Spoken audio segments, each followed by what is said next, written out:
Parce que bon nombre d'artistes auraient souhaité être en première partie de Jay-Z. Je vais t'expliquer. Vas-y, Simple. raconte. Nous, on rêvait de faire cette première partie, bien sûr. Plus que ceux qui rêvaient de venir nous voir. Ouais. Et donc, en vérité, on est venu genre 4 heures à l'avance et tout, etc. Et on devait faire des balances. Il faut savoir qu'une salle comme Bercy, l'acoustique de cette salle, elle est très compliquée. Ouais, c'est une donc, galère. ouais, il faut faire absolument des balances parce que des fois, tu peux même être décalé. Et eux, ils ont carrément refusé de nous faire des balances, sachant que déjà que nous, on était venus 4 heures à l'avance pour faire les balances. Ils nous ont refusé l'accès. Ensuite, notre boss, il est parti voir la production. Ils l'ont négligé. Et donc, nous tous, on a refusé de se faire traiter comme des moins que rien. Ouais. Donc voilà, quoi. Moi, finalement, je reconnais bien l'esprit du groupe. C'est-à-dire que quoi qu'il arrive, on ne se laisse pas faire. C'est pas parce que vous êtes américain superstar sur la planète qu'on va tout et accepter n'importe quoi. Ouais, non.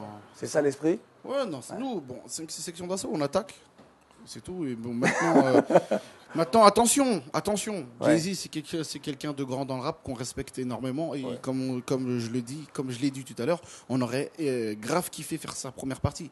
Mais voilà, au bout d'un moment, on allait se foutre même de la gueule du public si on aurait fait la première partie sans balance. Parce qu'on allait être décalé et tout, donc on allait se foutre la honte en vérité. Bien sûr. Tu vois, et puis l'espace, ils nous avaient laissé un tout petit espace, on est 8. On allait vraiment s'afficher. Qu'est-ce que tu dis, hein? J'ai dit, ils nous ont pas respecté ce jour-là. En tout cas, ça veut dire que vous êtes extrêmement vigilant sur l'image du groupe. Ouais, mais absolument, l'image. Non, mais parce que parfois on pourrait laisser faire les choses et ne pas. Vous, c'est quand même un premier album, on peut considérer comme international, et ça, vous gérez ça extrêmement bien. Vous gérez l'image, vous faites sorte de ne pas faire n'importe quoi, et même lorsqu'il y a des moments de crise, moi, on va pas revenir sur ça parce que c'est pas important, mais j'ai vu que vous aviez géré votre image et votre façon de faire, et là, je me suis dit, ces gars-là sont vraiment des gars solides. Bah, tu sais, aujourd'hui, la musique, elle s'écoute plus seulement, elle se regarde aussi. Ça, c'est quelque chose dont on a pris conscience. Et c'est pour ça que voilà, on a très vite compris que l'image était très importante. C'est aussi pour ça qu'on a beaucoup utilisé Internet pour se faire connaître et tout ça. Et c'est aussi pour ça d'ailleurs qu'on arrive avec un projet très différent des projets précédents parce que c'est un format inhabituel. Ouais. C'est un CD-DVD en fait. Donc le CD comporte 19 titres et le DVD comporte les 19 clips en fait qu'on peut retrouver sur la piste audio en fait. Alors ça, c'est l'apogée? Non, ça c'est justement, c'est les Chroniques du 75 volume 2 en attendant l'apogée. D'accord. Donc voilà, c'est un CD 19 titres et on peut retrouver dans le DVD tous les titres clippés en fait. Et je vais te faire avec mal. un reportage sur la mal, section d'assaut. Là, je vais te faire très mal. Vas-y, dis-moi. Parce que tu dis, voilà, ça c'est un truc, c'est nouveau, quoi que ce soit. Dans le rap. D'accord. Dans le rap. Ok, t'as vu? Non, mais t'as vu. Non, mais t'as vu. Dans le rap français même. Dans le rap français Oui, parce oui, que non, ça vu, se parce fait. que sinon, je me retournais vers non, mais Papa c'est Wemba clair. direct. Il allait dire, bah, attends, nous on fait ça depuis longtemps. Non, mais c'est clair et justement, on s'est inspiré de gens comme Papa Wemba. Non, mais c'est et- bien de le dire. Non, Voilà. mais c'est bien, c'est important. On s'est inspiré des artistes africains et il faut savoir que dans le rap américain ça se fait aussi, mais c'est vrai qu'en France ça s'est jamais fait un DVD de clip. Donc là voilà, on a voulu arriver avec un format un peu nouveau parce que voilà, c'est un peu la ligne directrice de Section d'Assaut, c'est de toujours innover. Donc voilà, on a voulu arriver avec un format un peu nouveau, CD, DVD. Et comme je disais, il y a un reportage d'1 heure aussi sur le groupe, sur comment le groupe s'est formé. Et donc voilà, on rentre vraiment dans les détails. Voilà, on explique vraiment notre histoire. Il sortira quand? Donc, il sort le 4 avril. Le 4 Voilà, avril. le 4 avril. Voilà. S'il vous plaît, je voudrais vraiment qu'on applaudisse vraiment Section d'Assaut parce que moi j'aime l'esprit de ce groupe. Alors, Jean-Claude Chikaya, Papa Wemba, que pensez-vous de tout ce qui vient d'être dit et quel est votre regard sur Section d'Assaut? Moi, sur Section d'Assaut, tous les collégiens à qui je donne des cours aux lycéens, ils connaissent toutes les chansons par cœur. Ils ont écouté d'ailleurs la polémique avec grande attention, y compris quand elle s'est soulevée. On n'en parle plus. Et quand tout ce que pas. vous avez pu dire d'intelligent après. Et c'est intéressant parce que vous êtes très écoutés, donc vous avez pris vos responsabilités. Je tenais quand même à le dire. Ouais. Et je trouve ça très intéressant. Et puis voilà, qu'on vous écoute, attention talent. Ouais, exactement. Mais il faudra que vous sachiez où vous allez avec. Parce que c'est vrai que en groupe, vous êtes très fort comme ça. C'est très fort et c'est très dynamique, quoi. Est-ce que vous allez rester éternellement comme ça ou il arrivera un jour ou une période où chacun de vous se dira, bon voilà, moi, je me détache de mes amis, je fais ma carrière solo ou comment. En étant unis, je crois que vous serez toujours Plus fort. aussi fort. Est-ce que les égos s'expriment justement, désolé Papa Wemba de te couper, est-ce que les égos s'expriment au sein de Section d'Assaut ou est-ce que vous arrivez à canaliser justement les égos des uns et des autres? Bah, Oui, je vais répondre, Masca, vas-y. Oui, bien sûr, Masca. les égos s'expriment. C'est comme ça que fonctionne un groupe et qu'une équipe marche. C'est quand on laisse la parole à tout le monde. Et ça, on l'a bien compris avant même de faire la musique. Donc, c'est aussi une des raisons pour laquelle ça marche aujourd'hui. C'est ce qui fait notre richesse, quoi. Parce que justement, Section d'Assaut, c'est pas un groupe qui a été fabriqué par une maison de disques. C'est avant tout des amis qui se connaissent depuis plus de 15 ans pour certains. Donc voilà, on a grandi ensemble. Et artistiquement, c'est vrai qu'on a des identités bien marquées, mais on reste des amis. Et donc voilà, on sait, on connaît les identités de chacun. Donc on fait tout pour mettre le plus possible en valeur les identités de chacun. Et voilà, c'est une famille qui est là avant tout, c'est ça qu'il faut retenir. Qui est le plus vieux? C'est Mamadou C'est moi. Doumams. Quel âge as-tu, Doumams? 27 ans. 27 ans. Et le plus jeune? Gims. Guy, quel âge? 24, 25 bientôt. Oh, c'est bon, les gars, les gars, ils sont à 2-3 ans près. 24, 25 bientôt. Allez, on parlait d'union sacrée. On va tout de suite regarder les 8 candidats d'Africa Star de la première saison d'Africa Star. C'était à Libreville, au Gabon, tous unis pour entonner une chanson essentielle quand on parle de ralliement, justement. Africa Unite de Bob Marley avec les 8 candidats d'Africa Star. Regarde ça.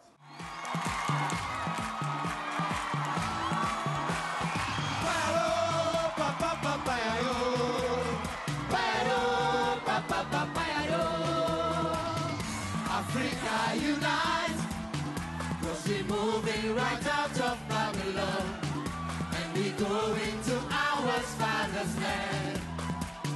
Africa unite, 'cause we're moving right out of Babylon, and we go into our father's land. How good and how pleasant it will be before God and man, yeah. Africa, our seas been served already. Let it be done, yeah. We are the children of the Rastaman, yeah. We are the children of the Africa unite. Africa unite. Africa unite, 'cause we're moving right out of Babylon, and we go into our father's land.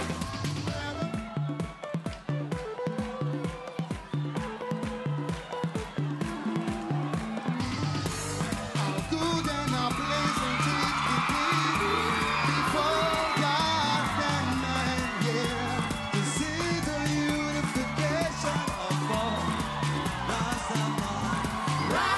Rasta, as it was said already, let it be done, yeah. Take who we are,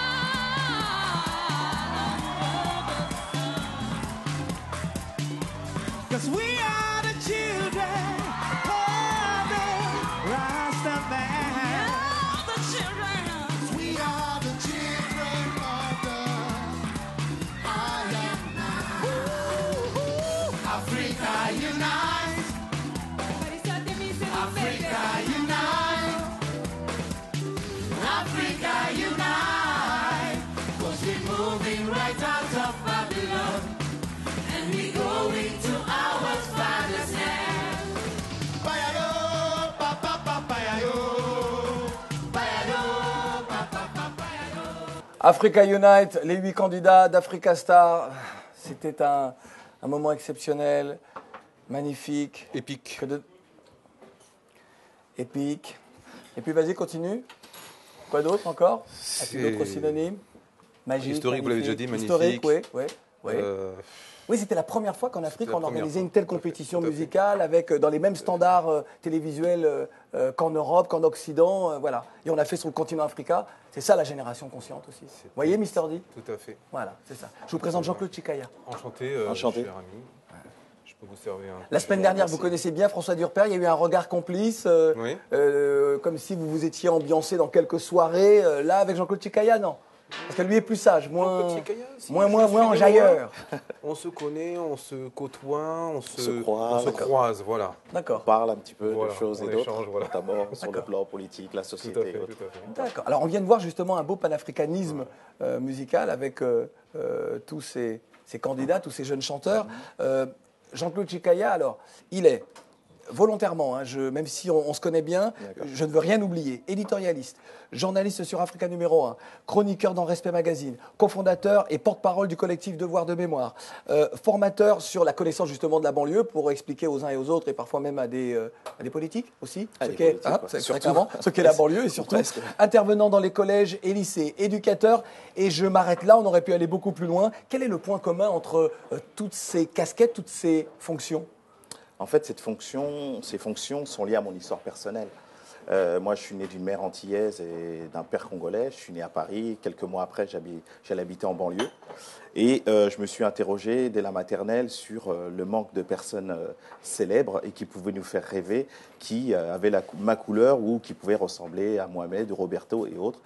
Et personne. Ta couleur tout en étant français. Tout en étant c'est important français. toujours de rappeler. Tout en étant français. Ouais. Et à chaque fois, quand vous voulez parler des jeunes qui étaient noirs, mais qui avaient d'âge maternel, on me ramenait soit aux Antilles ou soit en Afrique, mais le plus souvent en Afrique, et notamment avec une animalisation un petit peu des choses. Et j'ai senti que les enseignants qui étaient en face de moi n'avaient pas vraiment appris la France telle qu'elle l'était. En tout cas, ils avaient donc des carences au niveau des élèves qu'ils avaient devant eux. Ouais. Donc souvent, heureusement, mon père pouvait répondre à mes questions, et la bibliothèque de mon père aussi.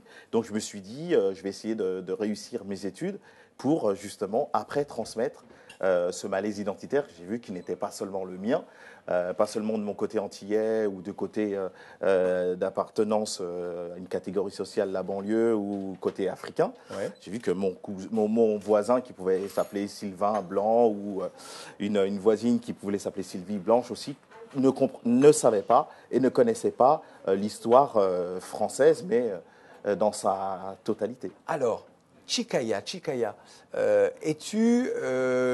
que le Chikaya, premier député congolais, c'est ton aïeul? C'est ton grand-père? Le père de mon père. D'accord. Finalement, la politique se transmet, en tout cas l'engagement se transmet dans les gènes, on peut dire ça? Dans les gènes, ouais. Je suis un des seuls de la famille à faire la politique. Alors, est-ce que c'est une maladie ou est-ce que... Non, c'est pas une maladie, je pense aussi. Je sais pas, quand on est en banlieue, moi, j'avais pas envie de subir. Aux côtés de mes études, même sur mon investissement associatif, je me suis dit, il faut pas seulement s'indigner, il faut aussi s'engager et puis prendre les places politiquement. Il faut être protagoniste, il faut pas seulement demander. Parce qu'on a souvent, pour ceux qui veulent pas nous regarder avec vérité et honnêteté, nous regardent comme des personnes qui ont la main tendue. Alors, engagement, ça a été le cas de 2001 à 2008, puisque tu as été adjoint au maire. Et j'étais conseiller communautaire aussi de 4 villes. Alors, de la ville de Bagneux, adjoint au maire, conseiller communautaire de 4 Malakoff, Fontenay-aux-Roses et 2 ou 3 villes, et notamment sur le plan...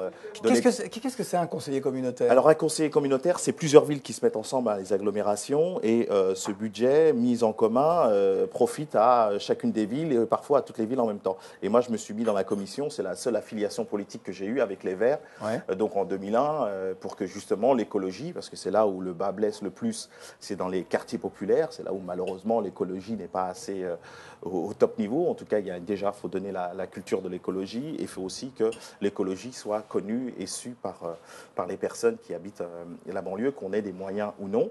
Et il fallait aussi que ceux qui se disent s'occuper de l'écologie au niveau national aient un regard plus grand et plus vrai avec l'écologie, notamment en banlieue. C'est là où il y a les habitations insalubres et autres. Voilà, que ce soit en banlieue ou ailleurs. En ce moment, il y a un procès du mal logement où sur 17 victimes, il y a eu 14 enfants qui sont morts. On voit bien que si toutes les normes... Il n'y a pas de coupable pour l'instant. Pour l'instant, il n'y a pas de coupable. Avec 3 demi-journées, on voit bien qu'il y a 2 poids, 2 mesures. Donc, c'est-à-dire sur le plan des injustices politiques, la